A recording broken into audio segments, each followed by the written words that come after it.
Let's get into some questions. Pastor Steve, this is my first question for today. And it says this. I don't have a name. They have two simple questions. First one is in Exodus 34, verse 20. And they say, it says, if you do not redeem a donkey, you need to break its neck. Why is that, since it does not say that about other livestock? Right. That's found in verse 19. So it says, all that open the womb, this is God speaking, all that open the womb are mine, and every male firstborn among your livestock, whether ox or sheep.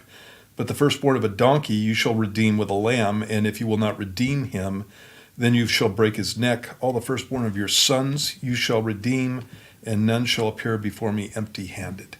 And so the principle there is that God takes all the firstborn children, and it comes from the Exodus, where the firstborn of the sons of Egypt died when the death angel went through the land of Egypt. It's because all the firstborn were God's, and so God took what was His in that situation. Well, He does the same thing with the people of Israel. Only God doesn't kill off the firstborn of Israel. There was a sacrifice that was made for them, and so there's a sacrifice made for the sons of the Israelites, and there was the firstborn of the flock and of the herd, the firstborn males were sacrificed to the Lord, and so firstborn was always God's. And what God did with donkeys was He redeemed them.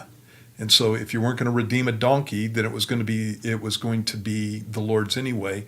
And so it was to be killed by breaking its neck. You didn't make a sacrifice out of a donkey.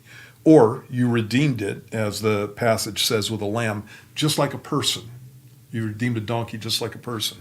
And the reason that God allowed that is because donkeys are obviously beasts of burden. They're not sacrificial. And so you could keep your firstborn donkey as long as there was a sacrifice made for him. The second thing that you have in that passage is that God treats donkeys just like people, and vice versa.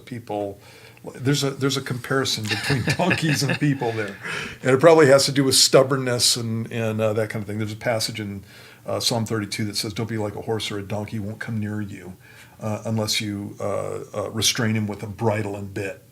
And it's the idea that they can be stubborn and self-willed and self-sufficient and that kind of thing. What God wants is for us to be close to Him. So don't be a donkey. You get your neck broke.